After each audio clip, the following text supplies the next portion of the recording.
Bonjour, je m'appelle Emmanuel de Dinchin et je suis arrivé jeune à Buc et j'ai aujourd'hui 60 ans et je m'occupe de seniors dans une activité d'aide à domicile. Les seniors à Buc sont plus de 1000 et ils apprécient leur cadre de vie. Ils y restent après que leurs enfants les ont quittés et parfois ils vivent seuls. Le maire sortant s'est toujours attaché à dégager des budgets et des activités nombreuses pour nos aînés.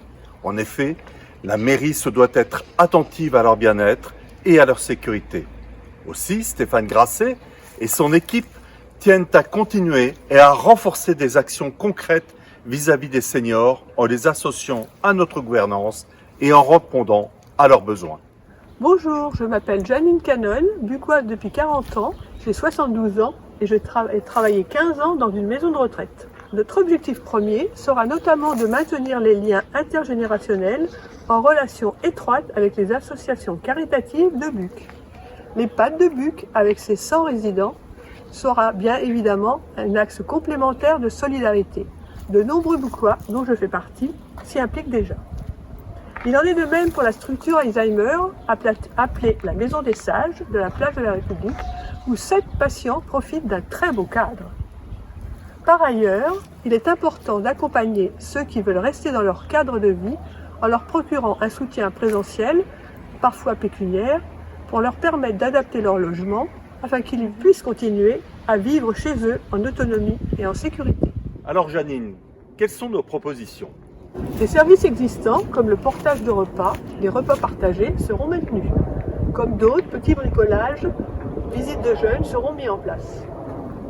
Les seniors ont une expérience et une sagesse dont nous avons besoin. Des volontaires pourront être associés à un conseil des aînés pour des projets spécifiques. Nous envisageons d'étudier des lieux d'habitation intergénérationnels qui permettent à des seniors de quitter leur maison devenue inadaptée en restant sur Buc. Nous prévoyons un guichet unique de la mairie pour des démarches administratives, juridiques et informatiques. Nous continuerons à proposer aux seniors des activités culturelles, des journées festives et des voyages organisés. Nous continuerons à maintenir un contact bienveillant, que ce soit pendant des périodes difficiles comme celles que nous venons de vivre, ou bien pendant les vacances d'été, des moments particulièrement délicats tels que la solitude, la canicule. Nous nous attacherons à augmenter les moyens de locomotion sécurisés pour accéder à des lieux de vie qui leur seront nécessaires. Vous l'aurez compris, notre volonté consiste à sensibiliser les Buccois à garder un lien avec nos aînés, à les considérer dans ce qu'ils peuvent nous apporter et à les maintenir heureux de vivre dans notre commune le plus longtemps possible. Notre liste n'est pas uniquement celle qui vous ressemble, elle est surtout celle qui nous rassemble autour d'un projet, d'une équipe qui s'inscrit dans une démarche intergénérationnelle et participative. Alors, le 28 juin, chers aînés, n'ayez pas peur de voter. Le Covid est en nette diminution. Faites confiance à un nouvel élan pour notre commune et pour vous, avec la liste Tous ensemble pour Buc, derrière Stéphane Grasset.